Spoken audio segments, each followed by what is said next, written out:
Sud Radio, Osez entreprendre, Thomas Binet.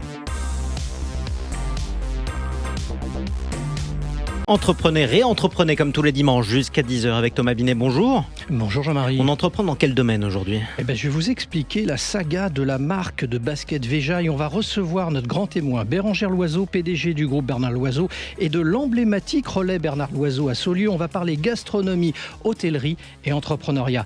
Et puis je terminerai par un petit sujet qui est vraiment dans le monde des entreprises depuis longtemps, les conflits entre collaborateurs. Comment jouer au casque bleu au bureau ? On en parlera avec vous. Mais avant ça, vous le disiez, la saga de la semaine en partenariat avec le magazine Entreprendre. Vous revenez sur une entreprise française qui a su se démarquer dans le domaine de la mode durable, c'est Veja.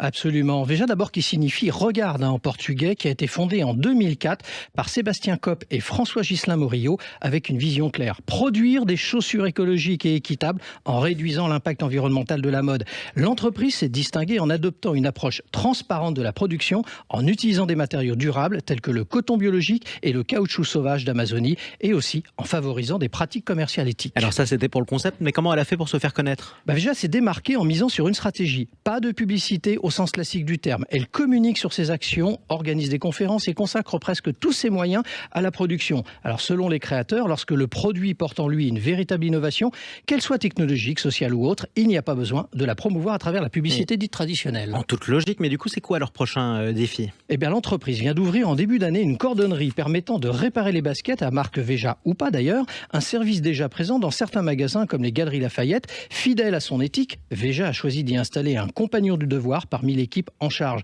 Et par ailleurs, Veja propose des baskets premium accessibles fabriquées au Portugal. Cette stratégie attire une clientèle soucieuse de l'éthique, de consommation, prête à payer au prix juste. En toute logique également. Merci beaucoup Thomas Binet. Tout de suite, on accueille votre invité Bérengère Loiseau, PDG du groupe Bernard Loiseau, célèbre maison de gastronomie et d'hôtellerie créée par son père Bernard Loiseau. Bienvenue à vous sur Sud Radio. Vous bonjour. êtes l'invité de Thomas Binet. Bérengère Loiseau, vous êtes à la tête du groupe Bernard Loiseau depuis 1 an. Vous avez succédé à votre mère qui elle-même avait remplacé votre père suite à son décès en 2003. Si vous le permettez, je voudrais d'abord vous faire écouter ceci. Et puis là, les gars, ils rêvent un jour de venir manger ici. Mais je peux vous dire une chose, ils viendront manger ici. Comme moi, j'étais gamin, je suis rentré en apprentissage chez Trois Gros à 17 ans. En apprentissage à 17 ans, et Trois Gros a eu 3 étoiles Michelin 15 jours après que je suis arrivé à l'apprentissage, et j'ai dit j'aurai 3 étoiles. J'ai dit j'aurai 3 étoiles coûte que coûte. Et pendant 25 ans, j'ai vécu au-dessus, moi, avec une petite piole, avec une armoire et un lavabo, uniquement ça. Et tous les matins, je me lève, je mets mes chaussettes, et puis j'ai dit je serai le meilleur, je serai le meilleur, je serai le meilleur, je serai le meilleur. Et j'ai impliqué ça toute mon équipe, et puis pendant 20 ans, on a mis ça. Il y a eu des détracteurs partout, tout le monde a dit mais il s'en sortira jamais à Saulieu, comment il va faire? Et puis son style de cuisine, parce qu'on m'a baptisé le roi de la cuisine à l'eau. Sauf qu'aujourd'hui, moi j'ai créé tout un style de cuisine, aujourd'hui qui fait foi dans le monde entier, c'est-à-dire l'épuration de la cuisine tout en gardant les saveurs et les goûts, ce qui est très, très dur. J'avais qu'un objectif au goût, 3 étoiles Michelin, c'est tout. Et tous les machins, je taille à la hache partout, dégage de là, tire-toi de là, 3 étoiles Michelin. Et j'ai eu 3 étoiles Michelin, c'est tout. Vous avez connu cette période, Bérengère Loiseau. Vous étiez enfant. Par cœur, tout le temps. C'était ça tout le temps. C'était une prise électrique. On se branchait sur lui toute la journée, c'était parti. On l'a entendu. Ouais. On est d'ailleurs frappé par son énergie, sa détermination. Ouais. C'était ça toute sa vie. Toute sa vie, depuis qu'il avait 15 ans. Et il avait une seule obsession, avoir 3 étoiles Michelin. On l'entend bien. Ouais. Ça a été effectivement le parcours de sa vie. Vous avez hérité de ces traits de caractère, Bérengère Loiseau ? Oui, on est 3 enfants. Je pense qu'on a tous cette énergie et ce qu'il appelait cette niaque. Voilà, il fallait être au taquet tout le temps, à fond, à fond. Et quand il me déposait à l'école le matin, c'était Bérengère. À l'école, c'est 3 étoiles aussi, 3 étoiles. Ah oui, c'était. Ah oui, non, c'était. Il coachait tout le temps. Il fallait être top partout. Voilà. C'était un driver permanent. Qu'est-ce que vous avez gardé comme héritage de sa part ? Cette détermination probablement, mais au-delà. Cette notion de lead, d'emporter les collaborateurs. C'était un leader charismatique absolument incroyable. Tous les jours, il disait aux gars, les gars, vous êtes les meilleurs. On est au top, on va y arriver. Et les gars déplaçaient les montagnes. Pour lui, que pour lui. Alors c'est vrai, j'ai écouté d'autres interventions de sa part avant de préparer cette émission. Systématiquement, il revient là-dessus. Le travail en cuisine, le travail en salle, ce besoin de porter, d'accompagner, d'entourer ses collaborateurs. C'est quelque chose dont on parle beaucoup aujourd'hui dans le monde de l'entreprise parce qu'il nous a quittés il y a une 20aine d'années.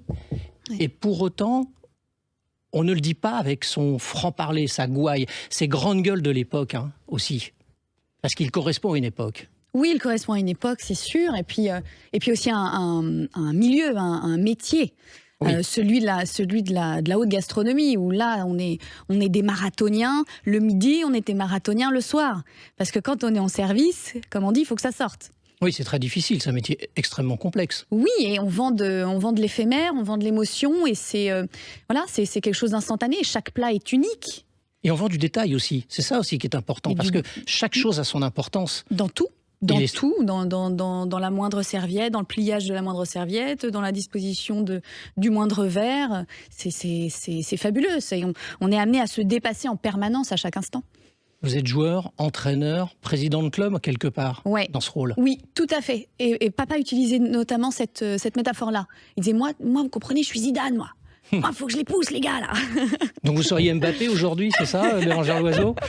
Allez, soyons fous. Soyons fous. Très peu de chefs d'entreprise aujourd'hui s'expriment de la même manière que celle que disait votre père. Comment vous expliquez cette différence de style 20 ans après?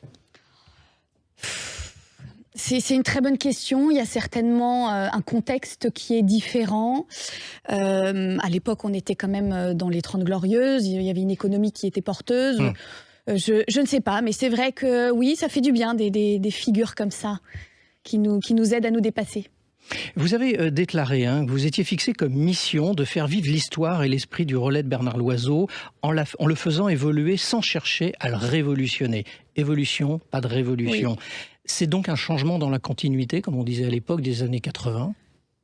Oui, moi j'appelle ça l'innovation dans la tradition, c'est-à-dire on sait d'où on vient, on sait quels sont nos fondamentaux, mais on vit au présent et on regarde l'avenir. C'est-à-dire que moi je veux pas que la maison devienne un musée, surtout pas.